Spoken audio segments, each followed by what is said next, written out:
Olá, na aula passada a gente falou sobre eficiência de mercado e já falamos um pouquinho sobre previsibilidade, né? Como não é incompatível ter previsibilidade com eficiência de mercado.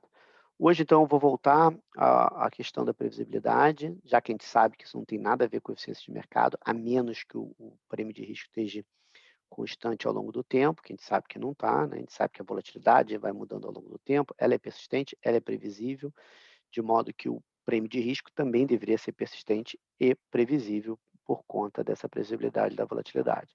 Então, não tem nada demais ter previsibilidade e hoje eu vou falar um pouquinho super simples, fazer só uma análise de dados e tentar entender um pouquinho mais sobre previsibilidade, como é que as diferentes dimensões de previsibilidade, que história que a gente pode contar, tá? As referências são basicamente essas primeiras três, Low e McKinley, capítulo 2 a 5, Culberson e Nietzsche, capítulo 4, Campbell, Low e McKinley, capítulo 2, que é boa parte tirei dali.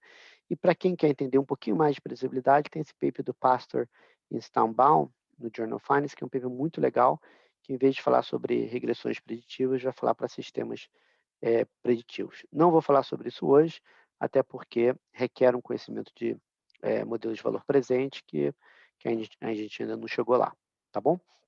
Então vamos lá. Por que a gente se importa tanto com previsibilidade? Por dois motivos em especial, né? E mais dois motivos que vão estar sempre ali permeando esse tipo de discussão, né? Então, começar primeiro com esses que estão permeando essa discussão, que são sempre interessantes lembrar. Um é a interpretação clássica de eficiência de mercado, que eu acabei de comentar, que não tem nada a ver com previsibilidade, mas muita gente ainda se confunde com isso. Então, muita gente fala, recebo como editor da Revista Brasileira de Finanças, volta e meia artigo falando, estou mostrando aqui que tem previsibilidade, logo o mercado não é eficiente, né? Então, ainda tem muito essa confusão. Dois, debate com technical analysis, chartismo, né? Com análise técnica e chartismo, nunca vai terminar, né? E talvez seja apenas um problema de jargão. Tá? Então, essas duas estão permeando sempre essa discussão de previsibilidade, mas realmente o que importa são duas coisas. Uma é se você tem previsibilidade, então é possível você criar uma estratégia quantitativa, sistemática, para bater o mercado. Tá? E, obviamente, até os acadêmicos querem fazer isso. Não é à toa que a maioria dos acadêmicos de Empirical Asset Pricing também trabalham com hedge funds e têm seus próprios fundos, seja o Campbell, seja o Harrison Hong, seja o Brian Kelly, todos eles participam ou do AQR ou de outro fundo. Agora, deixar bem claro, é muito fácil bater o mercado quando a gente não leva em consideração nem risco, nem trading cost, né, custo de transação. Uma vez que a gente inclui custo de transação, aí começa a ficar bem mais difícil e a brincadeira fica mais séria. E o segundo ponto, que obviamente talvez seja o mais importante, é porque se existe previsibilidade no mercado, a gente tem que entender essa previsibilidade para ter um melhor entendimento do mercado em si. Tá? Então, vou começar primeiro com essa parte de análise técnica, parece meio boba, mas eu queria tirar logo isso logo do meu caminho e depois me concentrar mais na parte de análise de dados. Tá? Então, a primeira coisa é, será que é só uma questão de jargão? Tá? Então, eu vou ler duas frases aqui. A primeira é uma frase que um chartista, um analista técnico, estaria bastante confortável, e a segunda é o que um econometrista, né, como um econometrista entenderia esse mesmo tipo de padrão de previsibilidade. Então, a primeira é essa: the evident presence of support and resistance levels, coupled with a one-third retracement parameter when prices lie between them, suggests the presence of strong buying and selling opportunities in the near term. Então, aqui você tem, para mim, como econometrista, eu tenho uma certa dificuldade de entender isso. Então, o jeito que eu interpretaria, e não sei se é o jeito correto, não sei nada de análise técnica, é que existe um chão e um teto, ou seja, à medida que o preço vai subindo em direção ao teto ou ao chão, existe a reversão à média aumenta, né? E por isso que tem essa resistência. Então, aumenta a reversão à média, puxando de volta para o centro, né? Para onde ela está oscilando. E imagino que esse retracement parameter de 0,33 seja essa reversão à média, né? Que é o que faz os preços ficarem ali dentro desse suporte e da resistência. E aí, não sei por que cargas d'água, isso indica que existe uma presença de oportunidades muito boas de compras e vendas dentro do near term, né, no curto prazo. Um econometrista ele diria isso de uma forma diferente. De novo, não sei se é exatamente a mesma coisa, mas eu acho que faz sentido colocar essas duas frases uma à outra, porque basicamente estão dizendo que preços passados ajudam a prever o preço futuro. Então é the magnitudes and decay pattern of the first 12 sample autocorrelations and the statistical significance of the portmanteau Q statistic suggest the presence of a high frequency predictable component in stock returns. Então esse high frequency aqui está dizendo near term, é o curto prazo. Basicamente é isso, tá? E aqui a gente tem as magnitudes das autocorrelações, elas estão basicamente dando exatamente qual é a persistência, qual é a reversão à média, né? E a única diferença aqui, talvez, que seja gritante entre essas duas frases, é que aqui ele está falando de significância estatística, ou seja, ele está fazendo diferença, tá bom? Mas, de qualquer forma, as duas frases estão falando preços passados ajudam a prever preços futuros. Então, o que a gente vai fazer hoje é bem rapidinho, a gente vai fazer um resuminho bobo da literatura de previsibilidade, porque é uma literatura gigantesca, tá? Mas apesar de ser bobo, ele é muito informativo, tá bom? Então, no livro do Campbell e McKinley, no capítulo 2, eles têm esse mesmo tipo de análise que a gente vai fazer hoje, usando dados semanais e dados mensais entre 62 e 94. O que eu fiz aqui é, em vez de usar semanal, vou usar diário, tá? E mensal, mais para ter um pouquinho de diversidade, né? E complementar um pouco a análise do livro. E acho que eu atualizo um pouquinho também o banco de dados. Mas uma coisa que eu vou pedir para vocês para o próximo encontro é criar sua própria amostra e fazer essa análise, tá?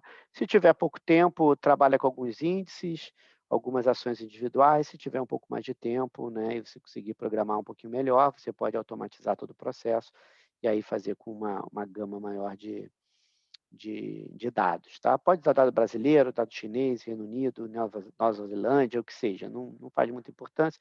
O que importa é você meter a mão nos dados e ver por si só como é que essas coisas vão se encaixando, né, quando você faz a própria análise. O que a gente vai olhar? Análise individual, ação individual contra carteiras, no caso índices. Tá? A gente vai olhar frequência diária contra frequência mensal e vamos olhar a evolução ao longo do tempo. Tá? Então, essas são as 3 dimensões que a gente vai olhar. E eu vou tentar contar uma historinha, né, que vai juntar tudo isso, toda essa informação. Então, aqui que eu estou fazendo, em vez de fazer as 12 primeiras autocorrelações, que seria mais difícil de mostrar, né, eu vou mostrar só a primeira autocorrelação. Tá bom? Aqui eu peguei o CRSP Index, né, que é o índice do CRSP, é o banco de dados de Chicago, tem todas as ações do mercado americano, né, e eu peguei todas essas ações, fiz um filtro rápido para tirar as penny stocks. Não me lembro mais se eu tirei ações que têm preço abaixo de $5 ou preço abaixo de $1, mas tirei essas muito pequenininhas, né, e aí fiz uma carteira com peso igual para todo mundo. Quando eu faço essa carteira com peso igual para todo mundo, a primeira coisa que vem na minha cabeça é que esses caras nos anos 70 estavam pensando em falar que eficiência de mercado, em testar a eficiência de mercado olhando para a previsibilidade. Por quê? Porque eu olho para cá e, cara, olha o tamanho da autocorrelação. 35%, né? Quando eu pego a amostra completa. Tudo bem, eles estavam lá nos anos 70, então talvez seja melhor olhar essa amostra aqui. Mas quando eu olho essa amostra aqui, ainda é maior ainda a minha autocorrelação, é 43,1% aqui quando eu olho diário. Aí vocês vão falar, mas eles não olhavam dados diários, eles estavam olhando dados semanais, porque eles achavam que era um bom equilíbrio, né, entre dados diários, que são muito ruidosos, e dados mensais, porque já são muito baixa frequência. Mesmo assim, estamos aqui, 21,8%. É grotesco o tamanho, a magnitude dessa autocorrelação. Não tem por que a gente falar de falta de previsibilidade quando a primeira autocorrelação é de 21,8%, quase 22%. Mesmo que eu vá para mensal, é 18,4%. É bem grande.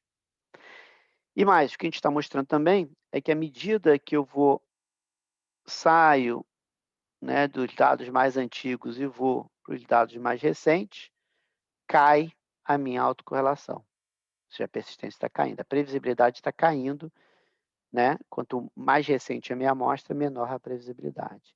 E a outra coisa que está mostrando também é que a previsibilidade cai quando eu aumento a agregação temporal.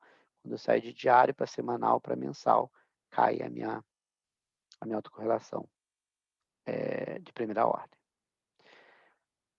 Aí a segunda coisa que vocês vão me perguntar, bem, aqueles caras lá nos anos 70, né, o Alexander Kuttner, no livro de 74, por exemplo, estavam testando aqueles filtros simples, análise técnica, eles não estavam trabalhando só com dado semanal, eles estavam trabalhando também com uma carteira que era ponderada pelo valor, pela capitalização de mercado.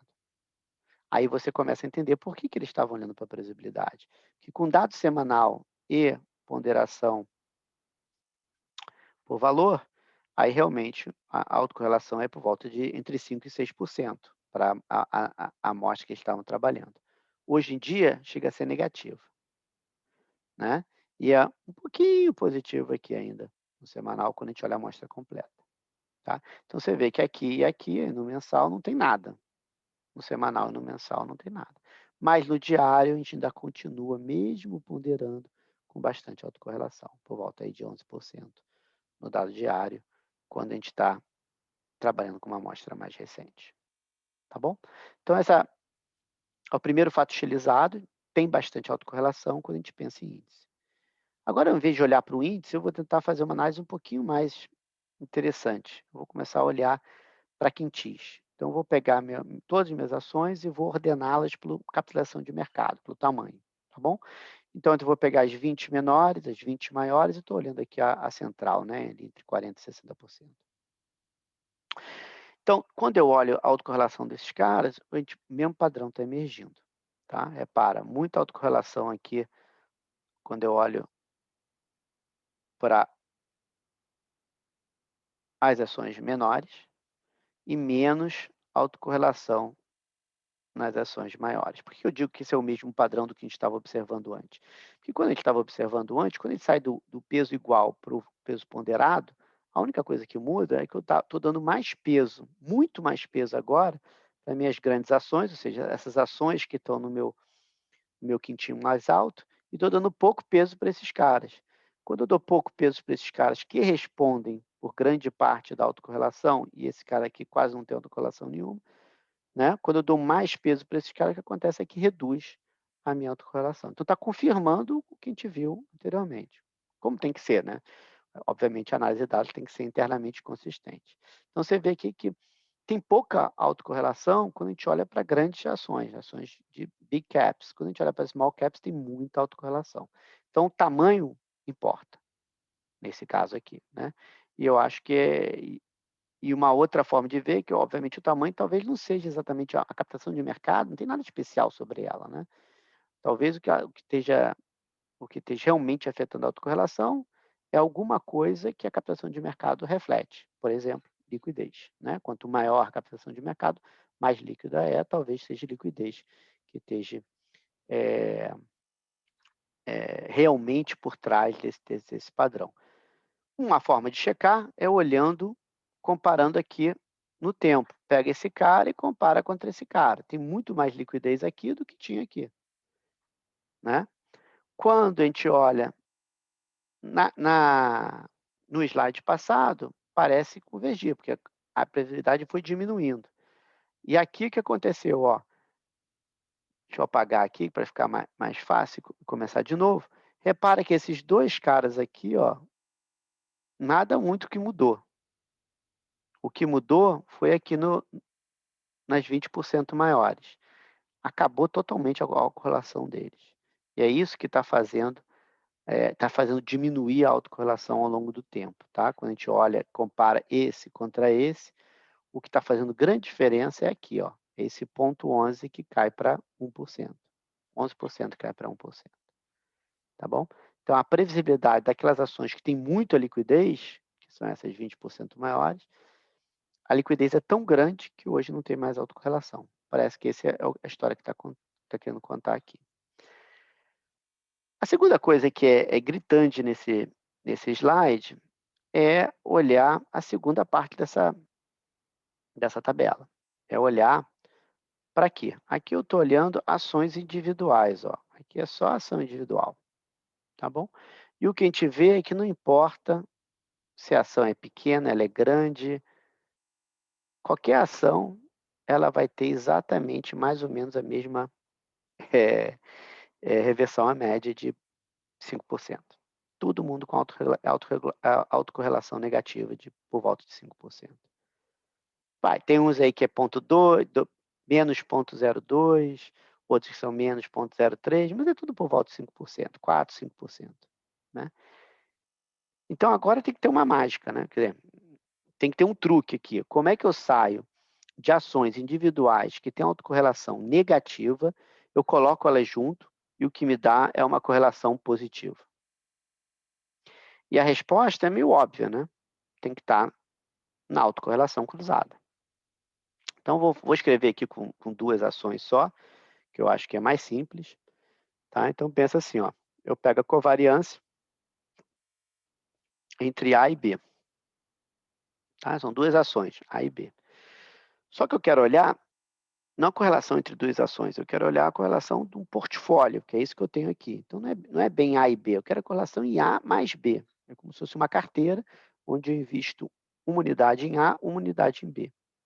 E eu quero olhar essa covariância ao longo do tempo, porque é uma covariância autocovariância, né. Então eu vou botar aqui, ó, T mais 1, né, vou fazer assim, ó, espero que todo mundo entenda, underscore T mais 1. Então eu estou olhando o valor dessa carteira em T mais 1 e quero comparar com o valor dessa carteira em T mais o retorno dessa carteira em T. Essa é a minha autocorrelação, não é isso? Ou no caso, autocovariância. Quando eu faço essa autocovariância, vai dar o quê? Vai dar a covariância em A com um lag. Então a covariância é de AT mais 1 e AT. Vai dar a covariância em B, autocovariância de B com um lag também, com uma defasagem, ou seja, covariância de BT mais 1 e BT. E aí eu vou ter as autocovariâncias cruzadas, tá?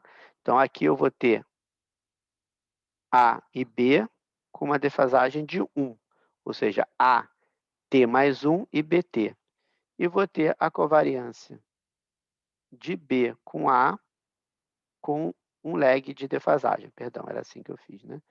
B e A com um lag de defasagem, tá bom? Então aqui é covariância de BT mais 1 e AT.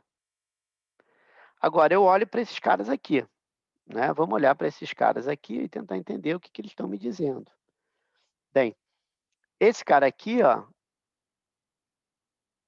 eu sei que ele é positivo, não é isso? Ele tem que ser positivo, porque eu estou olhando aqui, ele é positivo. Esses 2 carinhas aqui, ó, esses 2 carinhas são negativos, estão aqui, ó, são negativos. Logo, se esse é negativo e esse é positivo, se eu jogar esse cara para o outro lado, vai ficar tudo positivo. Esses 2 aqui tem que ser positivo, a soma deles pelo menos. Então aqui o que está fazendo a diferença é essa autocovariância cruzada que é super forte, e é ela que vai mais do que compensar essa reversão à média em A e em B. Então é isso que está acontecendo. Simples análise de dados, a gente consegue entender que o que realmente está fazendo a diferença aqui é essa autocovariância cruzada. Então é isso que a gente vai fazer agora, vamos olhar para essas autocovariâncias cruzadas e tentar entender o que está acontecendo, tá bom? Então vamos lá, aqui é no semanal, eu estou calculando as minhas autocorrelações, já botei em correlação para ficar mais fácil, mais interpretável, cruzadas, tá? Então aqui eu tenho os portfólios hoje, tenho os portfólios hoje e ontem, né, desculpa, na mesma semana e na semana passada, e aqui eu tenho olhando na semana seguinte, tá bom? Então eu vou começar aqui olhando com os portfólios hoje contra eles mesmos hoje. Você vai ver que existe um componente comum muito grande entre eles. Os retornos de todos esses caras estão muito ligados, né? Por quê? Porque você pode pensar no modelo KPM, todos eles estão relacionados via suas exposições ao portfólio de mercado. Como quase todos os betas são positivos, né? No mercado acionário, você tem que ter muita correlação entre esses caras. Nada demais. A segunda coisa que você vê é que quanto mais próximos esses quintis estão, maior a correlação. Então, por exemplo, se eu pegar a correlação do meu primeiro quintil com o segundo quintil, né, o retorno do primeiro quintil com o retorno do segundo quintil, de novo, aqui são portfólios por captação de mercado, ela é muito alta, e à medida que eu vou indo para o terceiro, quarto, quinto quintil, ela vai diminuindo. Tá? Então, quintis mais próximos são quintis mais correlacionados. O segundo ponto que a gente vê é essa assimetria. Então, esse aqui foi o primeiro, ó. Correlação cruzada é muito forte. Agora a gente vai olhar para a assimetria, tá? Então, esse é o segundo ponto. Olha a assimetria aqui. O retorno do primeiro quintil, ele é super correlacionado com o retorno passado de todos os quintis. Verdade, vai caindo, que nem cai aqui no contemporâneo, mas olha aqui, é 27% ainda aqui, é muito alto. Agora, se eu pegar o retorno do último quintil, né, das 20% maiores, olha o que acontece. Ele é 6% aqui para o.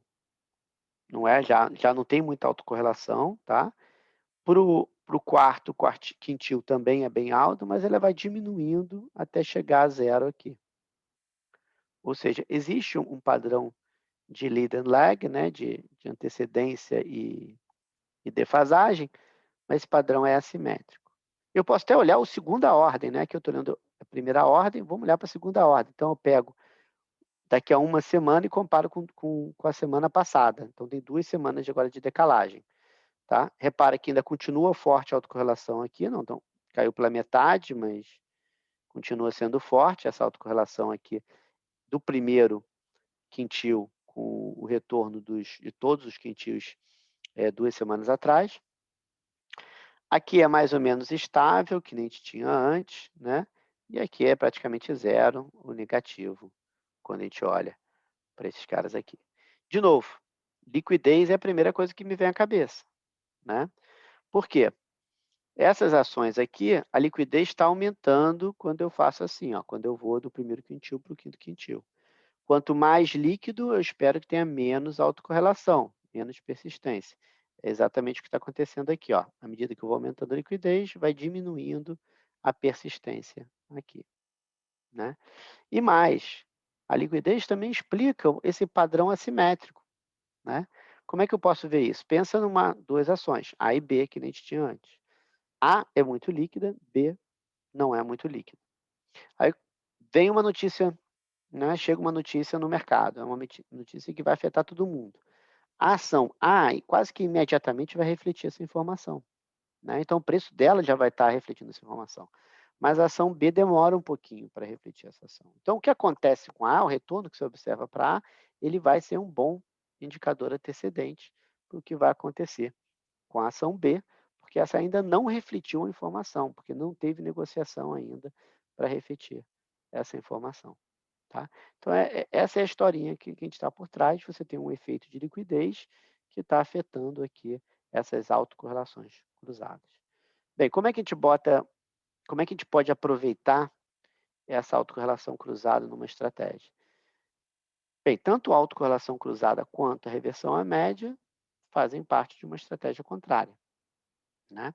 Então, a gente bota uma estratégia contrária, onde a gente compra os losers e vende os winners. Qual é a ideia aqui? Imagina que a ação A tem um retorno positivo hoje, então ela é uma winner. Né? A gente sabe que tem uma reversão à média pequenininha, então eu vou shortear essa posição nesses winners, né, para aproveitar aqueles 5% lá de autocorrelação negativa. Mas meu ganho não vai vir daqui, o meu ganho vai vir aqui. Ó. Eu vou comprar as ações que foram perdedoras, que não tiveram um ganho muito bom no passado. Por quê? Porque eu espero que essas ações perdedoras, elas são aquela ação B, né, de antes, e elas vão começar a refletir só amanhã a informação das winners. Elas vão reagir com uma certa defasagem e elas vão se tornar winners por conta disso. Então, nessa estratégia contrária, apesar do nome contrário, quer dizer, dá essa impressão, né, que você ganha na reversão à média, na verdade você ganha mesmo na autocovariância cruzada que você tem entre os diferentes constituintes da tua carteira. Então, quando você olha os resultados empíricos e os resultados numéricos, essa autocorrelação cruzada ela é muito mais importante do que a reversão à média. Isso é legal porque você pode pensar em 2 modelos, né, clássicos para tentar explicar esse padrão de reversão à média, né. Você pode pensar nas coisas do Robert Shiller, que ganhou o prêmio Nobel, né, sobre esses modelos de overreaction que vão dar esse excesso de volatilidade, né, o Fed Hypothesis, né, a hipótese da moda, de você ter atenção para aquela determinada ação, e isso te dá o quê? Reversão à média, mas não te dá autocorrelação cruzada. E aí a autocorrelação cruzada vem mais de quê? De hipóteses de microestrutura de mercado, quando você pega uma lupa e vai tentar olhar as microestruturas do mercado, os problemas de liquidez, os problemas de assimetria informacional. E no caso aqui, me parece, né, que o modelo de microestrutura de mercado ele é mais interessante, porque ele consegue explicar essas autocorrelações cruzadas, né, e explicar por que uma estratégia contrária dá dinheiro, ao contrário do que a hipótese de Fed, né, de moda, te dá, que ela só consegue explicar essa sobre-reação que dá, que traz como consequência a reversão à média, tá bom? Dito isso, aqui o foco é em lucratividade, estamos olhando em lucro, olhando em dólar, em termos de monetários, não estamos controlando por risco, não estamos controlando por custo de transação, tá bom? Se eu faço uma análise mais olhando por o horizonte de investimento, aí você tem um problema, né? Então, antes de falar de horizonte de investimento, deixa eu falar sobre frequência, que é importante. Essa historinha que eu contei, que A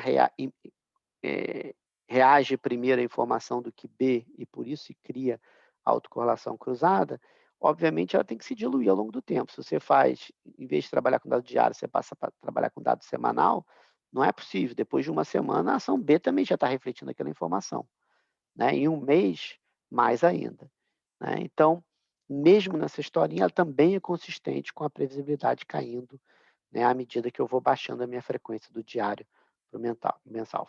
Tinha faltado falar sobre isso. Então, voltando aqui para o horizonte de investimento. No horizonte curto, a previsibilidade é forte, a gente viu isso, né, no diário, né, especialmente, e bastante consistente ao longo do tempo. Tá? Os retornos sempre vão ter essa reversão à média de por volta de 5%, né? Então, uma autocorrelação de menos 5%, e vão ter sempre essa autocorrelação cruzada muito forte. Por outro lado, eu gostaria de trabalhar mais com um prazo de investimento maior. Primeiro, porque o custo de transação é menor, porque eu vou estar rebalanceando minha carteira com uma frequência muito menor, né? Então, ele parece ter uma lucratividade mais genuína. O problema de trabalhar com horizontes mais longos de tempo, né, para tentar entender essa previsibilidade, é que aí você passa a ter amostras que são umbricadas, né? Tem um overlap. Então, se eu hoje olho para o meu retorno daqui a 10 dias, eu tenho 10 dias aí na minha frente. Se amanhã eu faço o mesmo exercício, os 10 dias na frente vão ter 9 dias que são exatamente iguais a, a 9 dias que eu tenho na minha amostra de 10 dias de hoje, né? Então, esse overlap, né? Essa natureza umbricada, né? Desses horizontes de investimento faz com que a inferência estatística seja muito difícil, tá bom? Então, a gente não tem evidências muito fortes de previsibilidade quando a gente pensa em horizonte longo por conta disso. No mais, também, se você tem uma estratégia de longo prazo, aí você tem que levar em consideração também todas as travas de stop loss, de problemas de liquidez que possam aparecer. Então, seria um trabalho bem mais complicado, tá bom? Eu paro por aqui. Para quem tiver interesse, vale muito a pena ler esse paper do Lubos Pastor e do Robert Staumbaum, do Bob Staumbaum, no JF de 2009, que eles, em vez de fazer uma regressão de preditiva, onde basicamente você pega o retorno e tenta explicar por A mais B' xt mais U t mais 1, ou seja, você diz que a esperança condicional do retorno ela é determinada perfeitamente por esses preditores X, né? O que eles fazem aqui é dizer, ó, esses preditores, na verdade, não são perfeitos, são imperfeitos. Se eles fossem perfeitos, né, é porque a gente deveria saber quais eles são. A gente nem sabe quais são esses preditores, o que a gente tem que colocar nesse X. Eu acho que eles argumentam assim, né? Se a gente nem sabe bem o que vai botar no X, Como é que a gente vai dizer que esses previsores são perfeitos, eles dão exatamente qual é a esperança condicional? Então, no modelo deles é um pouquinho diferente, eles têm um modelo de variável latente, então a esperança condicional é esse μt, ela vai se propagando ao longo do tempo a partir de um modelo AR para essa variável latente, mas é um modelo que esse W aqui ele vai ser muito correlacionado com o VT, né? E por isso esses XT são preditores que a gente pode utilizar, imperfeitos, mas preditores que a gente pode utilizar para ver o prêmio de risco de uma determinada ação ou o seu retorno no futuro, né? Então é um modelo mais complexo, é um modelo que a gente consegue escrever, ter uma representação de espaço-estado, né? E rodar com um filtro de Kalman. E basicamente a ideia deles de fazer isso é porque esse Wzinho que está aqui, ele tem que ser correlacionado negativamente com o meu Uzinho, tá? E essa correlação tem que ser negativa por um motivo bem simples. Se aumentou, né? O que esse W aqui ser alto quer dizer é que o meu retorno esperado está aumentando. Opa, aumentou meu retorno esperado. Se aumentou meu retorno esperado, duas coisas podem ter acontecido. A gente vai ver isso claramente no modelo de valor presente, tá? Ou meu fluxo de caixa aumentou, mas se meu fluxo de caixa aumentou, devia estar nesse XT aqui, né? Devia estar já incorporado. Ou o que aconteceu, né, é que o meu preço diminuiu. Por quê? Meu preço hoje, para chegar no preço amanhã, ele tem o ganho de capital, né? O preço, meu retorno, basicamente, é a diferença entre os preços, né? Mais o que eu recebi de dividendo. Então, a diferença dos preços, se o preço ficou parado, né, e a diferença dos preços ficou lá constante, para o meu retorno aumentar, eu tive que ter aumentado o meu dividendo. Tá? Se meu dividendo não aumentou, é porque o meu preço tem que ter baixado para ter um ganho de capital maior. Tá? Então, como é que a gente, dentro desse sistema de preditivo aqui, isso aqui se traduz como uma correlação entre esse UT e esse WT, que tem que ser negativo. E aí eles vão rodar esse sistema com uma a priori que te diz que esse retorno, essa correlação tem que ser negativa, e vão mostrar que eles vão ter resultados bem mais interessantes do que rodar uma regressão preditiva, onde simplesmente eu coloco o retorno e regrido nele em alguns preditores. Tá bom?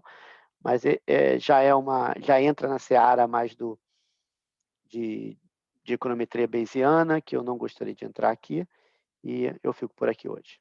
Até logo, então. Um abraço para todo mundo. Tchau, tchau.